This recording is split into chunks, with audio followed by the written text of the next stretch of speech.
The sky has been the color of iron since before I opened my eyes this morning. I could feel it even in sleep. That particular weight in the air, the pressure that settles into old joints and tells you something is coming. I've been reading weather with my body for longer than most people have been alive. 60 years of it. The rain isn't here yet, but it's close. Maybe an hour, maybe less. I take my coffee standing at the edge of the tarp lean-to I've had set up at the top of the valley for the past 2 days. The cup is old enamel, chipped at the rim, and it burns the same way it always does. I don't mind. I watch the trees below me shift in the pre-storm wind. A slow, deep movement, like animals settling before a change. The valley floor is maybe 40 meters down, following a slope of exposed clay and root-tangled earth. Shower at the bottom, a trickle of water runs along a natural channel, just enough to hear if you stand still. I've known this valley for 34 years. I found it by accident, following a deer trail that went nowhere useful. I was in my mid-20s then, still under the impression that useful was the only thing worth following. I stood at the bottom of this valley and looked up at the walls of earth on either side. Layered sediment, pale yellows and deep ochres, ribbed like the inside of something ancient. And I thought, this is the kind of place where something should be built. Not a cabin, not a shelter. Something lower. Something that belongs to the ground itself. I didn't build anything then. I wasn't ready. I didn't have the patience for underground work at 26. You have to earn your way down. I finished the coffee. I set the cup on a flat stone. Shoulder the first tool bag, which is heavy. The spades and the short-handled mattock and the folded canvas tarp I'll use to move earth. The second bag has the timber and hardware for framing, bundled in sections I cut and notched last week at home. 2 trips down the slope, maybe 3. The first drop of rain hits the back of my hand as I start the descent. Right on time. I don't hurry. Hurrying on wet clay slope with 40 kilos on your back is how you end your project early and horizontally. I pick my footing, root to root, heel pressed flat before the toe comes down. The body learning the hill the way it has to, one careful step at a time. The trees close over me as I drop below the tree line, and the light shifts from gray to something greener and dimmer, filtered through a canopy of oak and hornbeam that hasn't fully leafed out yet. The bare branches are dark with water. The moss on the exposed roots is almost fluorescent green. I stop halfway down and set the bag on a boulder to catch my breath. Not because I have to, just because I want to. There's no shame in 60. People talk about it like it's a wall you crash into, like the body forgets overnight what it learned over decades. That's not how it is. What happens is subtler. You learn to be more deliberate. Every movement carries more intention because you've stopped wasting energy on the movements that don't matter. A 25-year-old digs like he's trying to prove something. I dig to move earth. The difference sounds small. It isn't. The rain is coming down properly now. A steady, hissing fall that doesn't commit to being heavy but covers everything in a fine, cold mist. The kind of rain that soaks through gradually, sneaks past collars and cuffs. I pull my jacket tighter and keep moving. The valley floor is exactly as I remembered it. Better even. 2 days of walking around it have confirmed what I suspected from the first time I stood here with a measuring tape and a sketchbook. The north-facing wall of the valley, where the sediment has been cutting away for centuries, has left a natural concavity, a slight inward curve of earth, about 4 meters across, that goes back about half a meter before hitting the harder root-bound layer behind. This is where I'll begin. The concavity already does half the work. It tells me the ground here is softer, willing. The drainage is excellent. Water moves away from this face rather than pooling against it. The root network above will hold the ceiling of whatever I excavate. The hornbeam roots especially. They run deep and dense, a natural reinforcement that no engineered solution would improve on. I set the bags down on a flat section of ground and take out the sketchbook. The pages are protected by the waterproof sleeve I made for them years ago, an old document folder, the kind with the rubber band. The sketch I've been refining for the past week is on page 3. A room. Not large. 3 meters by 4 meters, 2 meters of headroom at the center, tapering to 1.5 at the sides where the earthen ceiling will follow the natural arch I'm planning to create.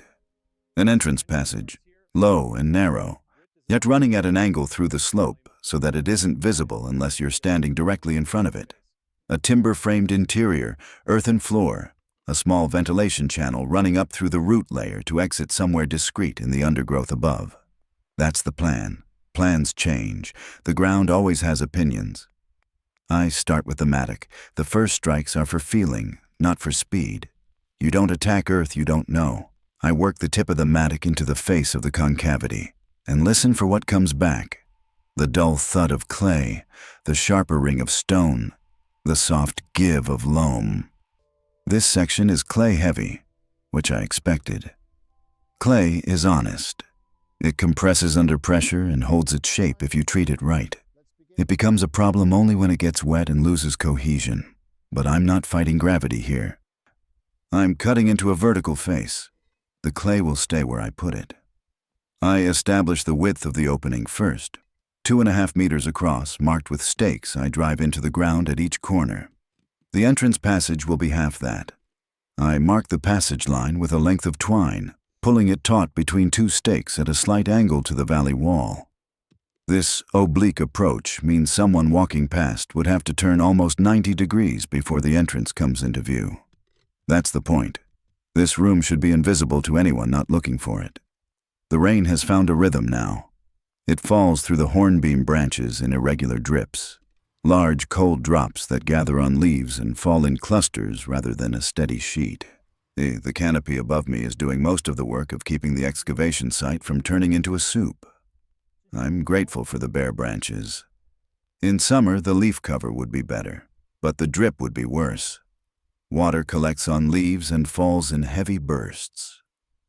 In this early spring cold, the branches just slow the rain down.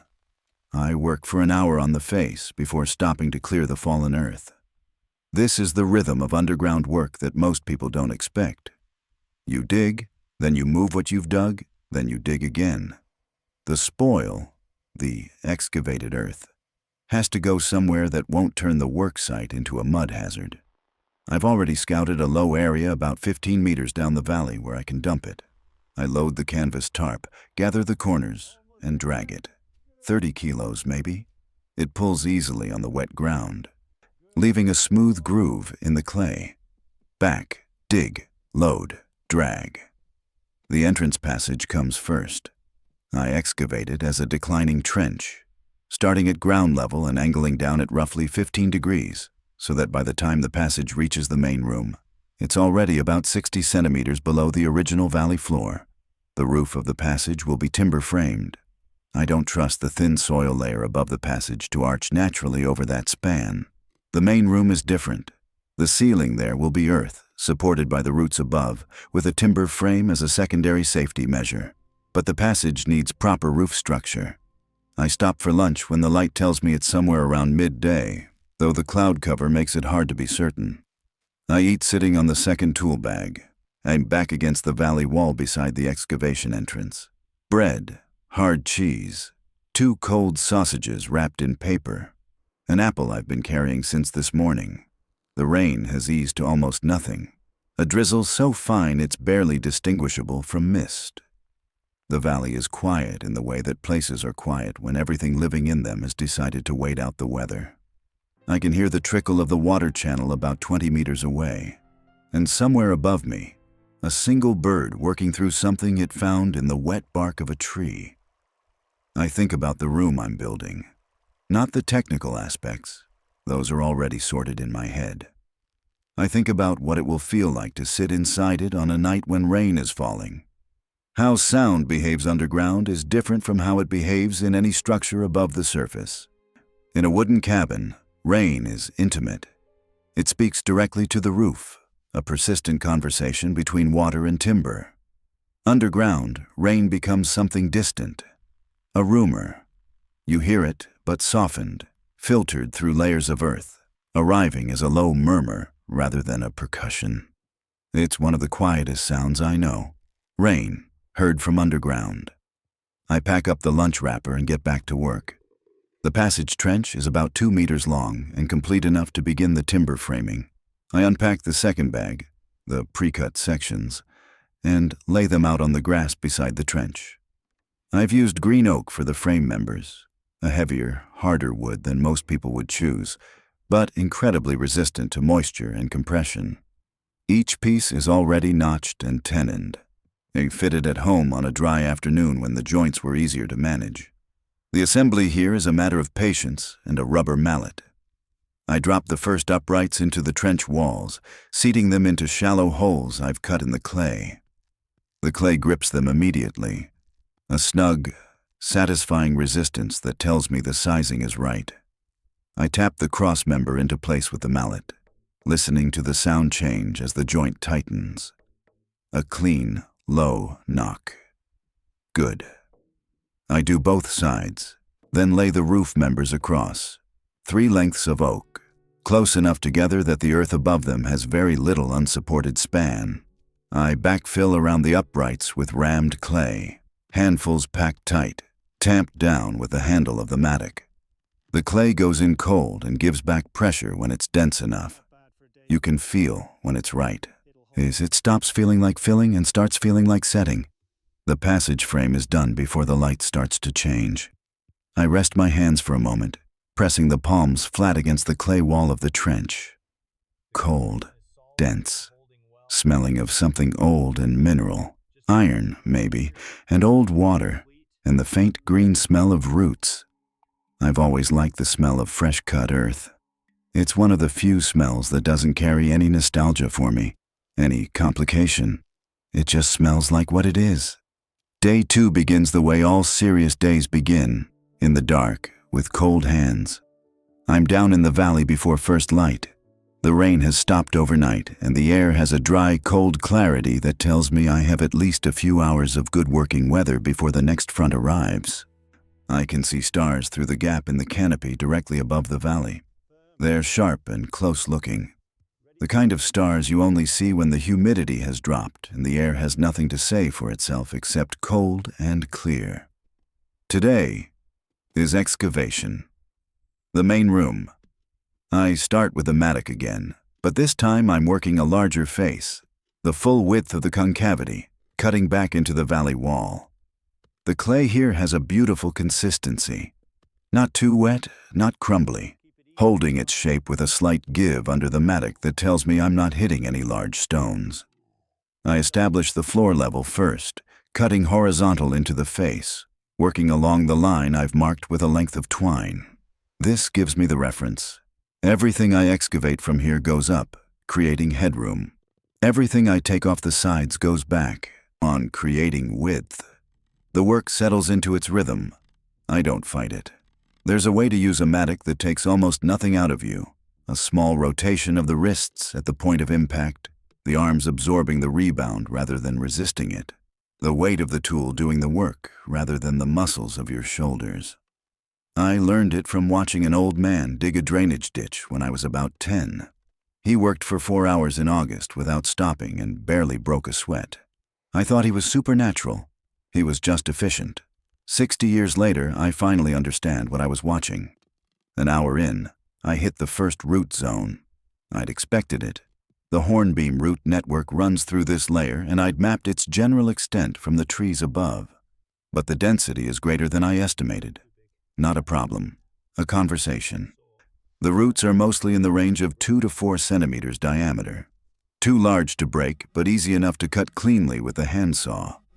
I work the saw in careful strokes, keeping the cut flat against the wall face, leaving the longer root runs intact, and only removing what falls within the room's planned volume.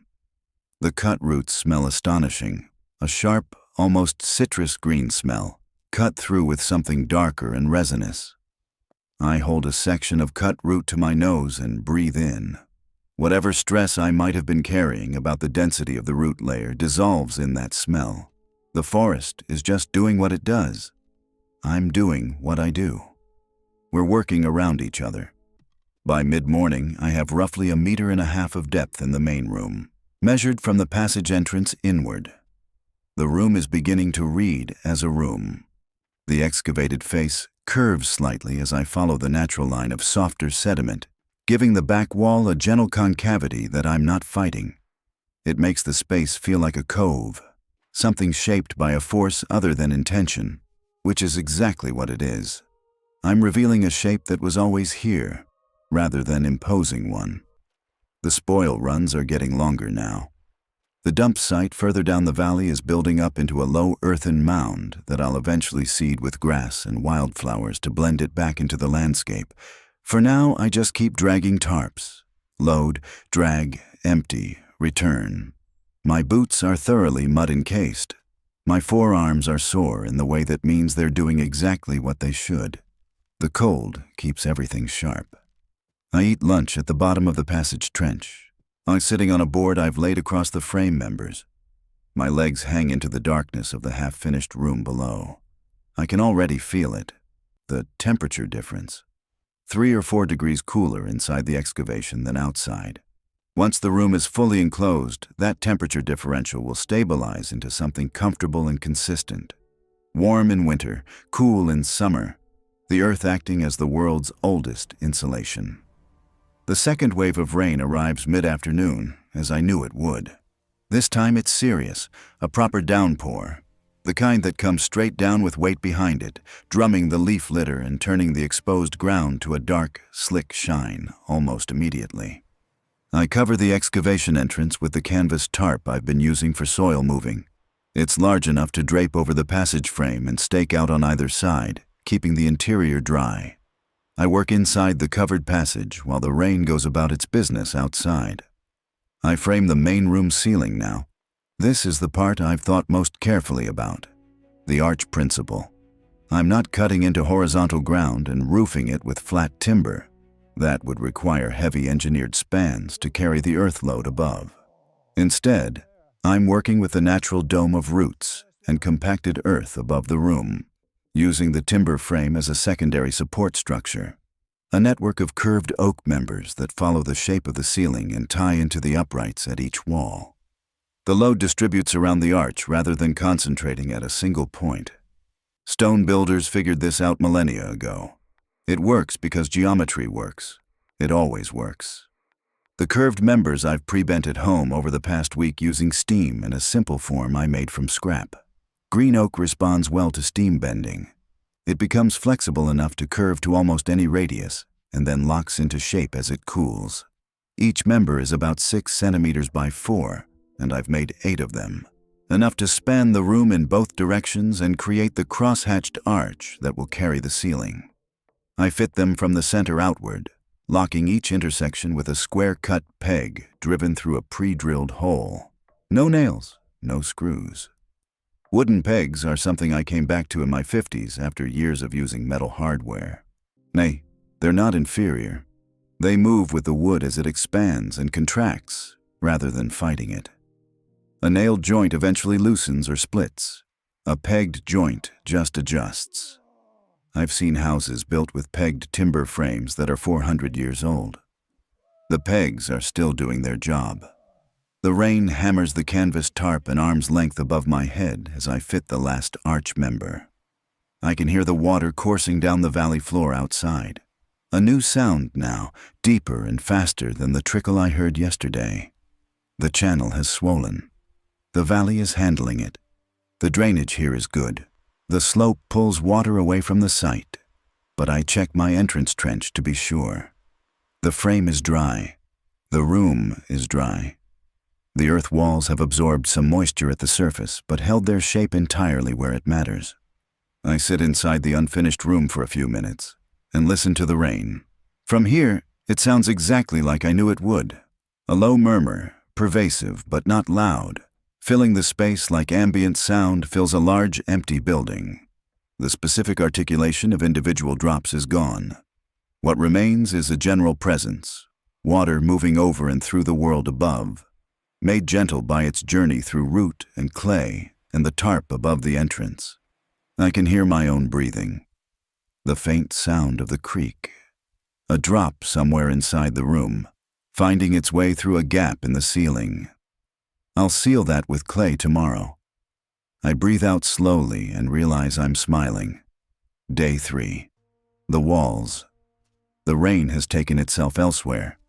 The valley is washed clean, and the light that comes down through the hornbeam canopy has a new quality. The trees seem slightly more awake, slightly more vivid. The moss is almost aggressively green. The water channel is still running high, but has pulled back from the slight flooding it reached yesterday evening. I begin the day by assessing the interior carefully.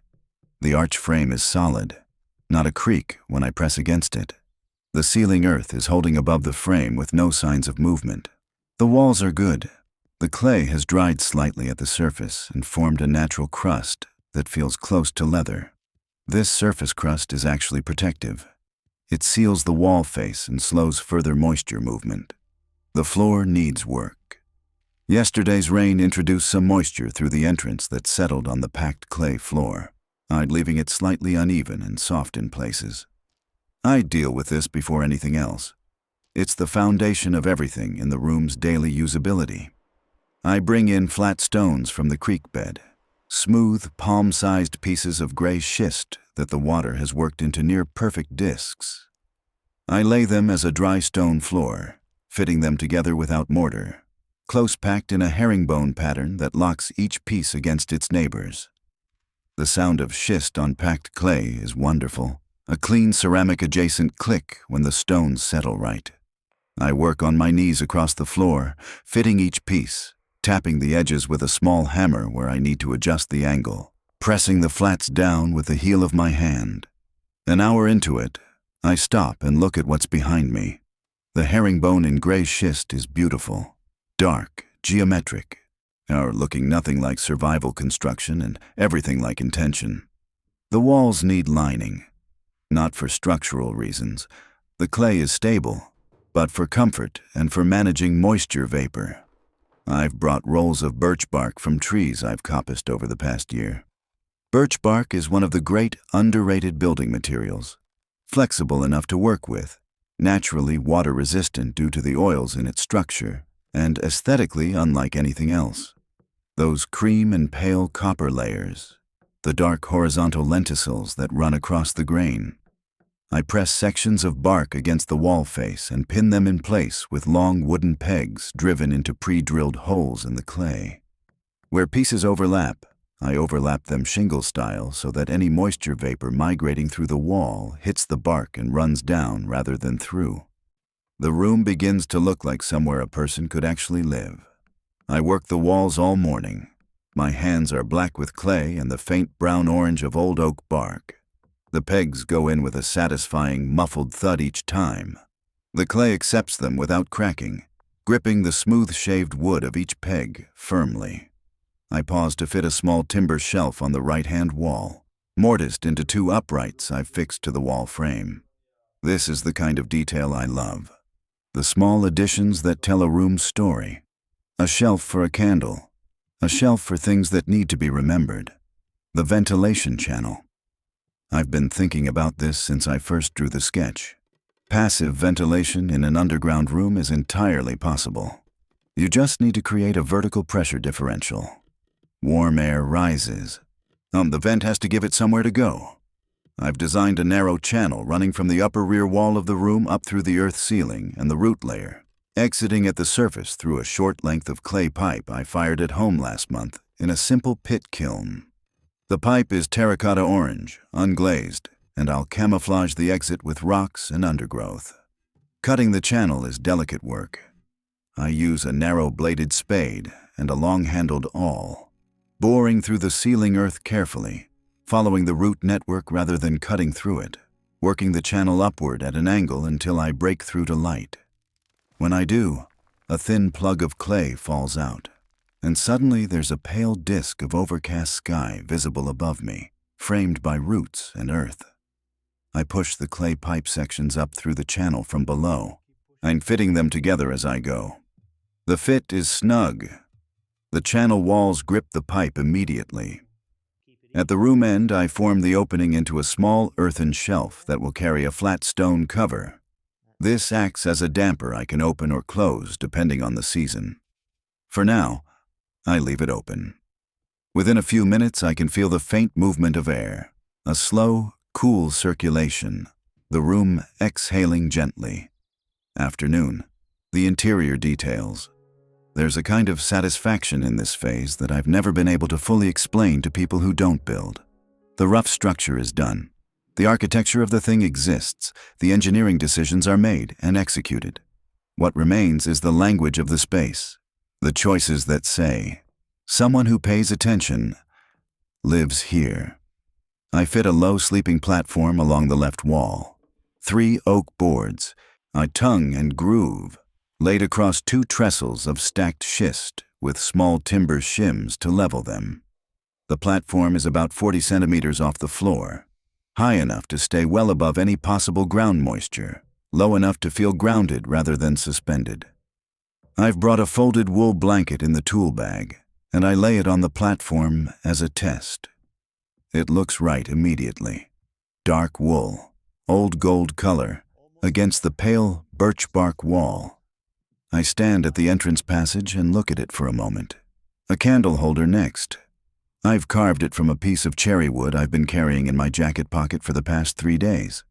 A small, heavy cylinder with a slight taper toward the base and a recessed socket at the top that holds a standard beeswax candle. I set it on the shelf. Place the candle. Don't light it yet. The entrance passage gets a threshold. I'd planned to do this last, but something about finishing the interior made me want to define the boundary more precisely. I set a thick oak plank across the entrance at ground level, just at the point where the passage transitions from exterior to interior. A threshold stone would be traditional, but the valley has given me no stone the right shape, and the oak plank is honest about what it is. A marker, a transition, an acknowledgement that inside and outside are different things. I bevel the edges with a block plane, working with the grain, the shavings curling away from the blade in long, fine ribbons. The smell of fresh-cut oak fills the passage, warm, tannic, faintly like wine. The setback arrives late on the 3rd day, as setbacks often do, when you think you're nearly finished. I'm checking the rear ceiling section one more time when I notice it. A horizontal crack in the clay above the arch, running along the line where the original concavity of the valley wall meets the excavated section. About 60 centimeters long, no more than 2 millimeters wide at its widest point. But a crack is a crack. I put my fingertips against it. The clay there is dry, which means the crack has been there at least since morning. I missed it because I was working by the light of my head torch, and the crack runs parallel to the shadows cast by the arch members. It's not catastrophic. The roots above are still intact and bearing the earth load. The arch frame is still true. But a crack in the ceiling of an underground room is a conversation that needs to happen before the room is used. I sit down on the sleeping platform and think. The crack is a tension crack, caused by differential drying between the excavated clay face and the original undisturbed earth behind it. As the exposed clay face dried and contracted slightly, it pulled away from the denser material behind. Classic behavior. The solution is not complicated. I need to bridge the crack with something flexible that will accommodate any further minor movement without failing. And I need to do it before the rain adds moisture to the equation and causes the crack edges to swell unevenly. I go back up to the lean-to and bring down a small bag of clay I've been keeping moist in a sealed container. A working clay, mixed at home to a specific consistency, dense enough to hold its shape, wet enough to bond with the wall clay, and mixed with chopped dry grass as a short fiber reinforcement. I've worked with this mix before for plastering. It's forgiving. I apply it to the crack with my hands, pressing it in firmly, working from the ends toward the center, smoothing it flat against the ceiling surface. Then I cut a narrow strip of birch bark and press it over the repair while the clay is still wet. A flexible bridge across the crack, embedded in the fresh material. The bark will move slightly as the clay around it continues to cure. The bond will hold because the bark is pressed into wet clay, not fixed to dry. I hold my palm flat against the repair for a long moment. The cold of the ceiling seeps into my hand. The clay is already beginning to grip the bark, stiffening slightly as the surface moisture evaporates. Tomorrow I'll check it. If it holds, and it will, We're done. Day 4. First light. The crack is stable. The clay patch has set to a firm, matte surface, and the birch bark strip is perfectly integrated. I press the ends, press the center. Nothing moves, nothing creaks. The ceiling above the arch is as quiet as the rest of the room.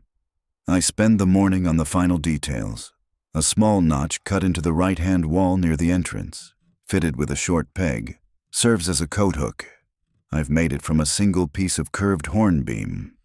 The natural curve of a branch junction, used as found, just cleaned of bark and smoothed with a folded piece of rough stone. These are the details that come from looking carefully at what the materials themselves offer, rather than imposing a shape on them. The entrance passage gets a proper low door, not hinged, but a fitted timber panel that slots into vertical guides on either side of the frame. And I can slide it up from the inside, lift it clear, set it beside the entrance when I come and go. Closed, it fills the passage completely. From outside, looking straight at it, you see a vertical face of aged oak, the same brown as the roots and bark around it. From any angle other than directly in front, you see nothing at all. The passage is swallowed by the valley wall. The exterior around the entrance gets attention next. I re-establish the root mat that my excavation disturbed, pressing sections of root-bound turf back into place around the passage edges, firming them with my hands. I stack small mossy stones in a loose arrangement on either side. Not a formal construction, just the kind of random accumulation that happens naturally when water moves through a landscape. I take 3 steps back, then 5, then 10. Look, nothing. The valley wall looks undisturbed. The hornbeam roots run across it. The moss clings to the stones. The dead leaf accumulation sits exactly where wind and water would have put it. The entrance is there if you know to look for it. Otherwise, it's simply a valley wall, which is exactly what I wanted. Inside, I finish the floor by sweeping it carefully with a handful of dried grass, brushing the schist clean of clay dust and grit. The herringbone pattern in gray stone glows quietly in the light that comes down the passage. I hang a small oil lantern from a peg I've set in the arch frame, a simple stamped tin affair, years old, that I've carried on enough builds to regard as essentially part of the toolkit. The candle holder sits on the shelf. The wool blanket lies folded on the sleeping platform. I stand in the middle of the room and turn slowly, taking it in. The space is about what I drew in the sketchbook, which is always a small victory.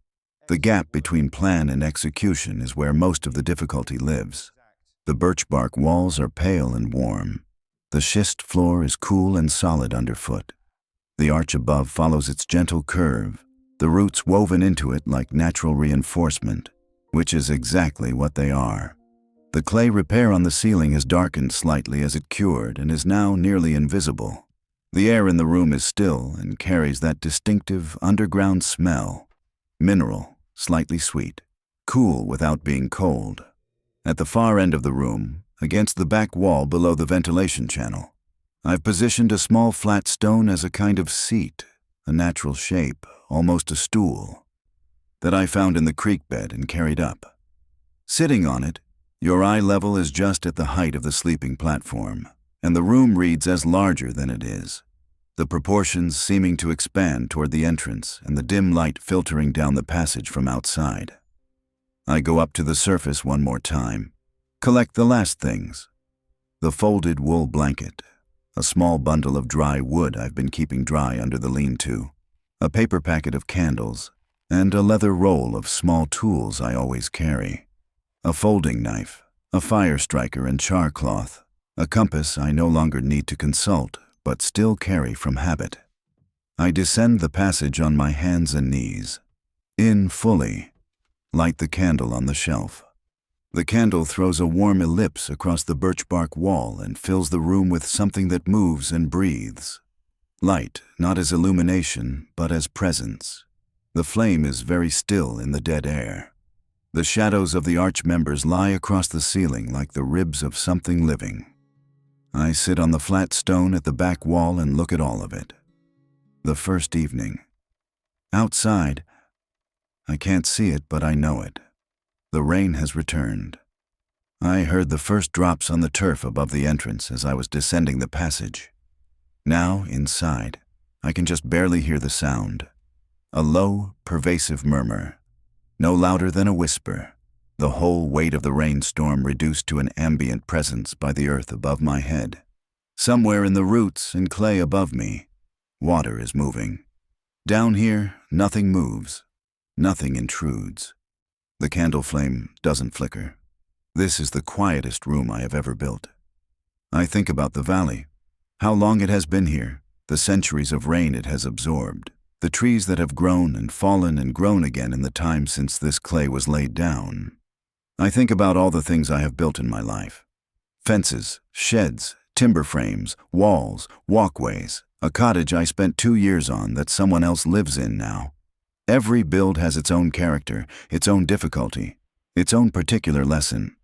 This one has taught me something I thought I already knew but apparently needed to learn again. That the best shelter isn't the one that stands against the world. It's the one that simply disappears into it. I light the small bundle of wood on the flat hearthstone I've laid in the corner. It's not a proper fireplace.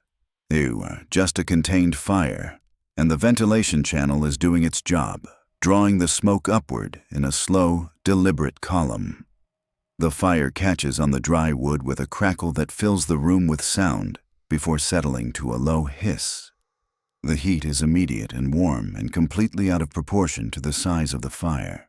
The enclosed space of an underground room holds warmth in a way that no above-ground structure quite manages. The walls come alive in the firelight.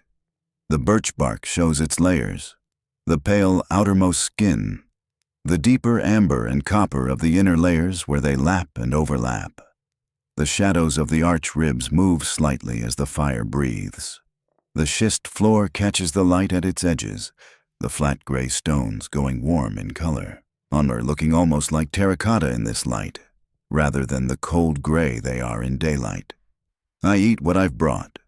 Bread, the last of the cheese, 2 dried figs that have been in my pocket since yesterday, a small metal cup of water from the creek, boiled on the fire until it settled and cleared. Not much.